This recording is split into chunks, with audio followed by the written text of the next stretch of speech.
Shalom. Puji Tuhan, hari ini kita beribadah, memuji, memuliakan Tuhan.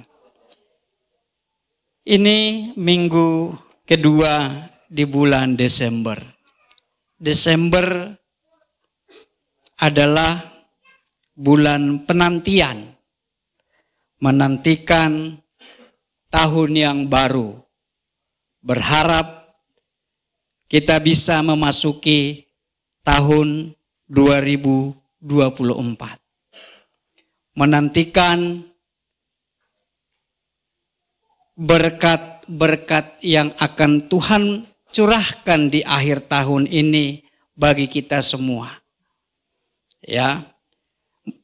Menantikan libur akhir tahun, sudah punya planning untuk berlibur. Ya. Menantikan THR cair,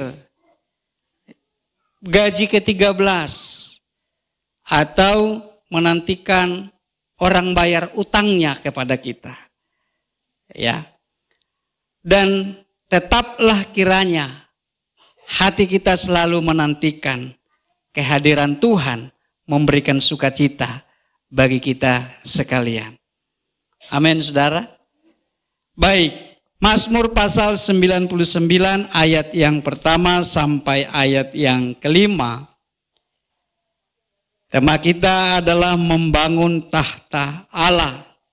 Dari Mazmur pasal yang ke-99 ayat yang pertama sampai ayat yang kelima. Saya bacakan buat kita sekalian.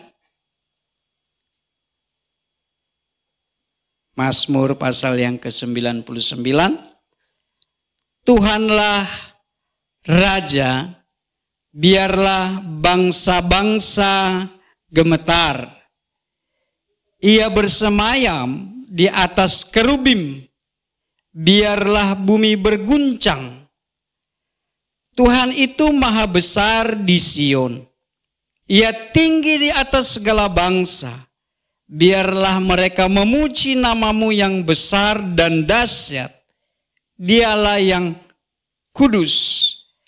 Engkaulah Raja yang kuat, yang mencintai hukum.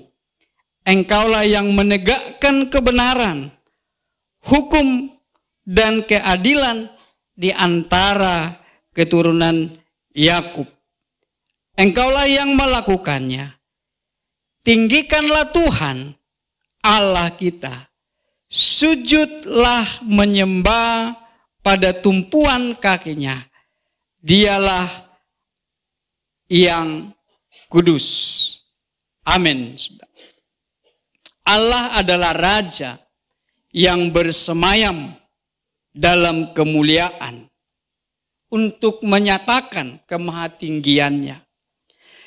Bapak, Ibu, Saudara yang terkasih di dalam Tuhan. Pada saat memuji memuliakan Allah, itu berarti kita sedang membangun tahta baginya. Karena Allah itu adalah Allah yang berkuasa.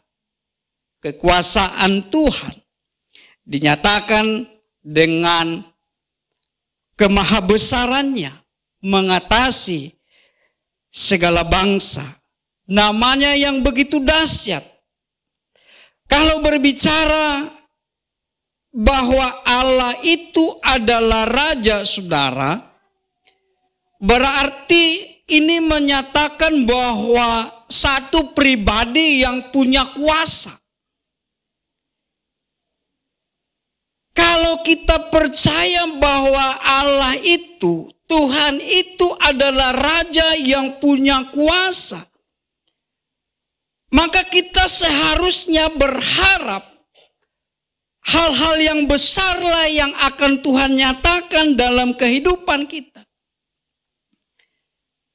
Tidak ada hal yang sukar yang tidak bisa dilakukan oleh kemahabesaran Allah, kemahakuasaan Allah itu.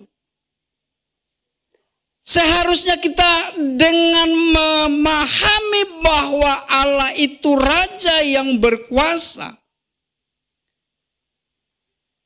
maka kita akan terus berharap, percaya kepada kemahakuasaannya Tuhan itu.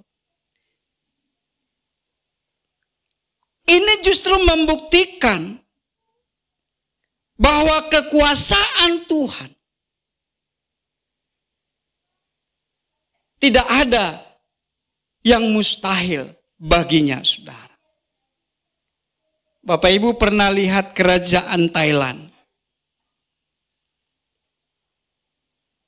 Kalau rajanya lewat, setiap orang harus berlutut, bahkan nunduk sampai ke tanah. Rajanya sedang duduk di atas tahta, dari ujung sana, kalau ada yang mau menghadap raja itu, dia harus merangkak, saudara. Kalau pernah perhatikan. Itu menunjukkan bahwa orang itu tidak ada apa-apanya dibandingkan kekuasaan yang dimiliki oleh raja itu.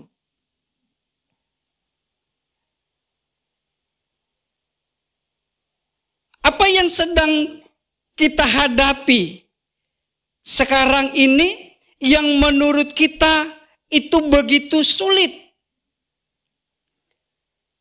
Maka kita harus melihat bahwa kita punya satu raja yang sangat berkuasa. Di dalam ketidakmungkinan itulah kita akan melihat kekuasaan Tuhan dinyatakan. Bapak Ibu Saudara yang terkasih di dalam Tuhan. Dikatakan di ayat yang pertama tadi, Tuhanlah Raja. Ia bersemayam di atas kerubim. Biarlah bumi berguncang. Bapak Ibu Saudara terkasih di dalam Tuhan. Suatu ketika bangsa Israel menghadapi begitu berat ancaman ketika mereka keluar dari tanah Mesir. Mereka dari belakang dikejar oleh Firaun dan pasukannya. Di depan jalan buntu. Ada lautan yang begitu luas. Rakyat sudah berpikir bahwa